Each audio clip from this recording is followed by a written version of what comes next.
Welcome to bird media. నేను వైష్ణవి. ఆంధ్రప్రదేశ్ రైతులకి ప్రభుత్వం శుభవార్త అందించింది. రాష్ట్ర ప్రభుత్వం అన్నదాత సుఖీభవ పథకం 2వ విడత నిధులు విడుదలకు సిద్ధమైందని తెలుస్తోంది. అయితే కేంద్ర ప్రభుత్వం అమలు చేస్తున్న పీఎం కిసాన్ పథకంతో కలిసి ఉన్న ఈ సాయం అందించబడుతున్న విషయం తెలిసిందే.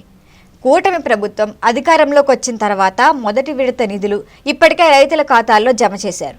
ఇప్పుడు 2వ విడత కూడా త్వరలోనే విడుదల చేస్తున్నట్లుగా నిర్ణయం తీసుకున్నట్లుగా కూడా సమాచారం.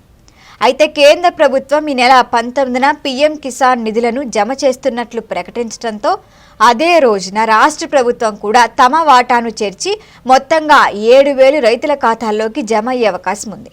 గత ప్రభుత్వ కాలంలో వైఎస్ఆర్ కాంగ్రెస్ పార్టీ రైతు భరోసా పేరిట సంవత్సరానికి 15,000 అందిస్తామని చెప్పింది. కానీ ఆర్థిక పరిస్థితుల కారణంగా 7,500కి మాత్రమే పరిమితంగా ఇచ్చింది. అయితే కేంద్ర ప్రభుత్వం పీఎం కిసాన్ కింద 3 విడతల్లో మొత్తంగా 6,000 ఇస్తోంది ఇప్పటి వరకు.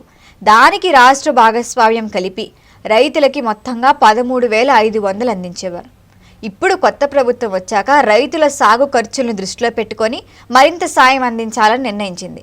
సీఎం చంద్రబాబు నాయుడు ఎన్నికల ప్రచారంలో ఇచ్చిన హామీ ప్రకారమే కేంద్రం రాష్ట్రం కలిసి సంవత్సరానికి ఇప్పుడు 20,000 ఇచ్చే విధంగా ఆగస్టులోనే స్టార్ట్ చేశారు దీన్ని.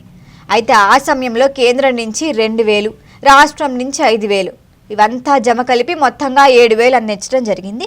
అదేవిధంగా ఇప్పుడు 2వ విడతను కూడా అమలు చేసేందుకు ఏర్పాట్లు అయితే పూర్తయ్యాయి. రాష్ట్రంలో లబ్ధిదారుల సంఖ్య ఈసారి పెరిగే ఛాన్స్ ఉంది. ఆగస్టు విడతలో చూస్తే 47 లక్షల మందికి నిధులు జమ అయ్యాయి. కొందరు కేవైసీ సమస్యల వల్ల లేకపోతే ఇతర సాంకేతిక ఇబ్బందుల వల్ల ఆ నిధుల్ని పొందలేకపోయారు. అయితే కేంద్ర ప్రభుత్వం సమస్యలు పరిష్కారం తర్వాత అర్హులైన ప్రతి ఒక్కరికి కూడా సాయం అందిస్తామని స్పష్టంగా తెలిపింది. దీంతో చాలా మంది రైతులు తమ వివరాలను సరిచేసుకొని మళ్లీ అర్హత పొందారు. ఈ నేపథ్యంలో 2వ విడతలో మరింత మంది రైతులు పథకంలో చేరే అవకాశం ఉంది. అయితే రాష్ట్ర ప్రభుత్వం త్వరలో దీనిపై అధికారిక ప్రకటన విడుదల చేయబోతోంది. ఆగస్టులో లాగానే ఈసారి కూడా గ్రామ, వార్డు సచివాలయాల్లో లబ్ధిదారుల జాబితాలను కూడా చూపించబోతున్నారు.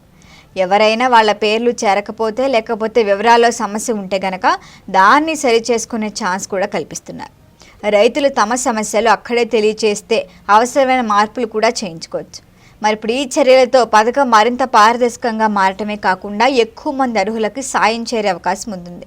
అలాగే రాష్ట్ర ప్రభుత్వం ఇంకా కేంద్రం కలిసి తీసుకుంటున్న ఈ నిర్ణయం ఇప్పటికే పలు ఇబ్బందులు ఎదుర్కొంటున్న రైతులకి కొంత ఆర్థిక బలం అందిస్తుంది.